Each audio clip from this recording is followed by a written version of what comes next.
Kalian pasti udah pada tahu ya tentang kasus Bang Icang yang matanya dicungkil. Oh my god, kasus ini bener-bener mind blowing banget karena alasannya cukup sepele tapi perlakuannya bener-bener keji. Seperti yang kita lihat kalau mata Bang Icang terancam buta total.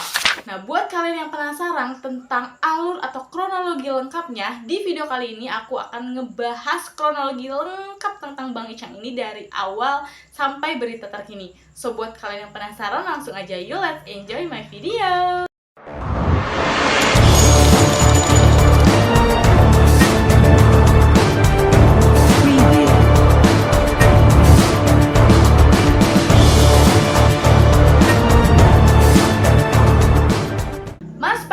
Alias Icang ini dulunya pernah hidup di lingkungan yang kurang baik. Jadi circle-nya tuh kayak agak-agak suka mabuk gitu, terus pada tatoan. Makanya sekarang Bang Icang masih tatoan karena itu efek dari dulunya pernah di lingkungan yang kurang baik.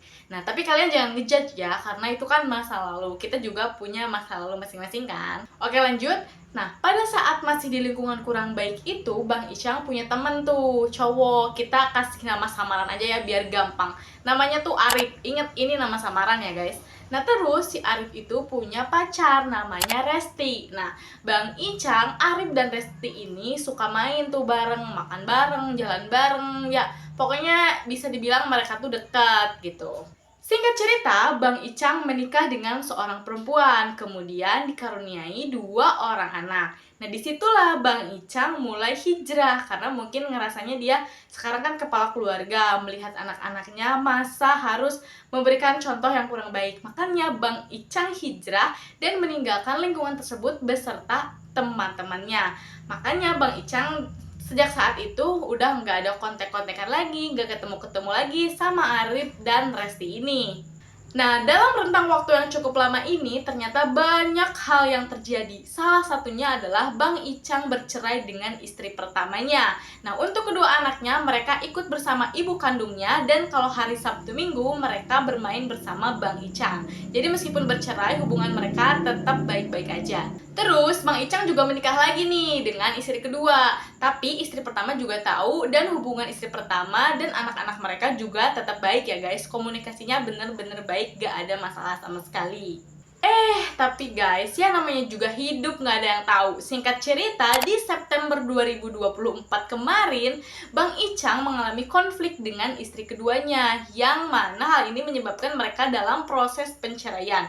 Kenapa aku ngebahas rumah tangganya Bang Icang? Karena ini akan nyambung ke nanti, pada saat Teh Nopi ditolak mau ngebantuin Bang Icang. Nanti ya, aku akan jelasin. Nah, sekarang kita masuk ke kronologi hari kejadian. Pada Sabtu tanggal 14 September 2024, motor Bang Icang ini sedang diservis nih guys, di sebuah bengkel. Nah, dia tuh datang ke bengkel tersebut nebeng nih sama temennya, karena Bang Icang ngiranya itu motor udah selesai diservis.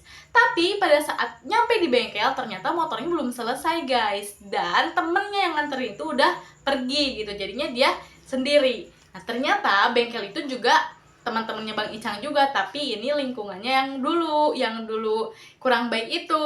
Orang-orang yang ada di bengkel ini ternyata mereka mau pergi ke sebuah event Vespa, dan mau gak mau daripada Bang Icang diem di bengkel sendiri, dia terpaksa untuk ikut. Padahal dia nggak niat sama sekali ya guys. Awalnya Bang Icang cuman mau ngambil motornya yang diservis. Nah, sampailah Bang Icang dan teman-temannya di event Vespa tersebut. Ternyata di sana Bang Icang ketemu sama Resti, yang temen yang dulu itu yang di lingkungan kurang baik. Ingat kan yang tadi pacarnya Arif? Nah, di situ Bang Icang lumayan excited. Resti pun juga, pasti kan kita juga kalau ketemu teman lama yang dulunya tuh kita tuh deket banget sama teman itu, pasti pas ketemu lagi kita bakalan excited dan banyak hal yang mau kita ceritakan kepada teman kita itu.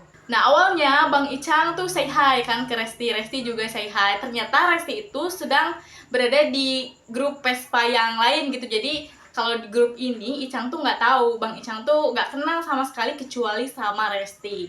Nah, awalnya mereka tuh ngobrol biasa-biasa aja gitu.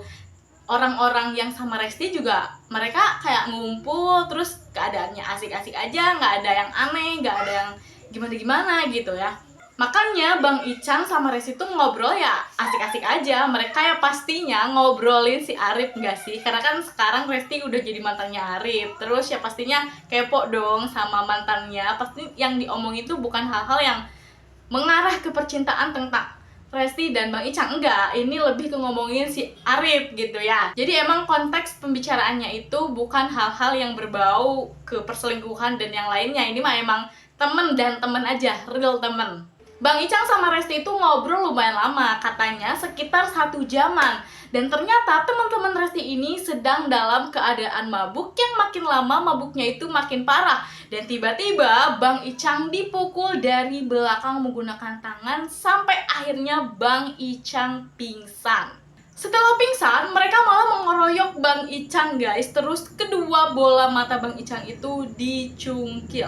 Keadaannya bener-bener langsung heboh banget. Banyak di antara mereka yang nonton dan juga ada beberapa yang memvideo. Ada nih videonya, video Bang Icang pada saat dicungkil itu viral di media sosial. Kalian cari aja sendiri karena aku nggak mungkin nampilin videonya di video kali ini. Singkat cerita, Icang pun dibawa ke rumah sakit. Nah, pada saat awal sadar, Bang Icang itu ngerasanya dia belum menyadari kalau matanya tuh dicungkil. Dia hanya berpikir mungkin ada beberapa luka di bagian wajahnya karena memang seluruh wajahnya itu ditutup oleh perban. Nah, setelah dijelaskan kronologinya, di situ Icang mulai cemas. Dia mulai khawatir dan takut kalau dia tidak bisa melihat lagi. Nah, ingat kan guys, tadi tuh ada yang ngevideoin pada saat pencungkilan mata Bang Icang. Nah, video itu kan bener-bener viral banget sehingga banyak media yang ingin mewawancarai, juga konten-konten kreator yang ingin ikut serta membantu Bang Icang ini. Nah, salah satu konten kreatornya adalah Teh Nopi Pratiwi. Nah, pada saat itu Teh Nopi menghubungi Bang Icang untuk memberikan bantuan sekaligus mau menanyakan kronologi selengkap-lengkapnya gitu.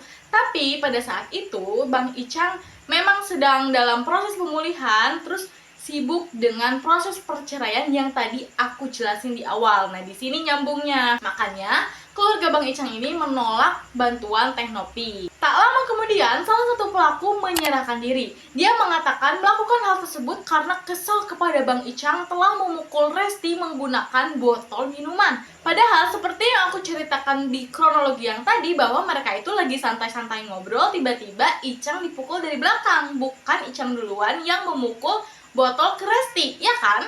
Nah, karena adanya tersangka yang menyerahkan diri, ternyata media pun mulai nggak peduli dengan kasus Bang Icang ini. Lama-lama kasus ini jadi tenggelam. Padahal pelaku yang ada dalam kasus ini ada 5 orang, sedangkan yang baru tertangkap 1 orang.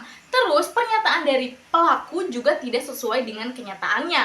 Makanya keluarga Bang Icang menghubungi Teh Nopi kembali. Nah, tujuannya supaya kasus ini di-up lagi dan para pelaku segera tertangkap, juga untuk meluruskan kronologi kejadiannya.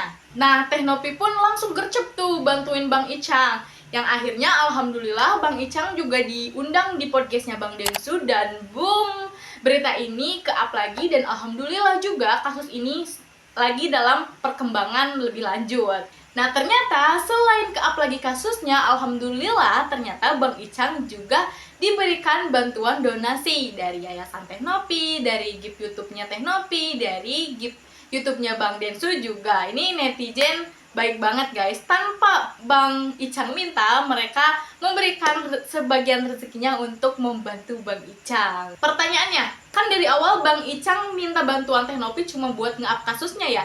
Kok Bang Icang bisa dapat donasi? Nah, jawabannya karena Teh Nopi, Bang Densu, kemudian netizen itu tergerak hatinya untuk membantu Bang Icang. Kita bisa lihat sendiri betapa tegarnya, betapa kuatnya Bang Icang melalui musibah ini. Dia nggak ngejual kesedihan, dia nggak nangis di depan keluarganya karena dia ngerasa takut kalau dia nangis, keluarganya juga ikut sedih dan ikutan nangis. Ini pikirannya bener-bener tegar banget, laki banget gitu. Nah, terus Bang Icang juga kalau ke toilet, dia tuh berusaha untuk ke toilet sendiri guys, dengan keadaan buta gitu, maaf ya. Karena kan kalau misalnya kita sehari-harinya biasa melihat terus tiba-tiba tidak bisa melihat, itu kan pastinya susah banget. Tapi Bang Icang mau berusaha supaya dia tidak terus-menerus bergantung dengan orang lain. Wah, Bang Icang keren banget, sumpah. Sumpah ya guys, menurut aku Bang Icang tuh bener-bener keren banget. Karena meskipun gak ngejual kesedihan, justru aku lebih sedih gitu ngelihat kasus ini, apalagi ngelihat ketegarannya Bang Icang menghadapi kasus ini. Apalagi kan kasus ini itu terjadinya ibarat kasarnya bisa jadi disebutin gara-gara orang mabok gitu. Orang mabok, pikirannya gak lurus, tiba-tiba Bang Icang jadi korban yang separah ini. Beda tuh sama kasus sebelah yang disiram air keras, kan itu emang awalnya dari keluar dari mulutnya yang jahat, cina. Terus abis itu dianya begitu minta donasi, tidak tahu diri. Astagfirullah, kok kenapa kita jadi jilid begini? Udah ya guys, daripada melenceng atau melebar kemana-mana, kita akhir aja video ini. So guys, segitu dulu kronologi kasusnya Bang Icang dari awal sampai akhir ini. Nah, kita doain semoga ada keajaiban dari Allah buat Bang Icang. Doain ya guys, karena kata Bang Icang juga, kita nggak tahu doa siapa yang bakal diijabah oleh Allah Subhanahu Wa Taala. Sekali lagi thank you banget buat kalian yang nonton. Jangan lupa like, comment, dan subscribe. Habis itu share ke seluruh media sosial yang kalian punya. Oke, see you on next video. Assalamualaikum warahmatullahi wabarakatuh. Bye bye.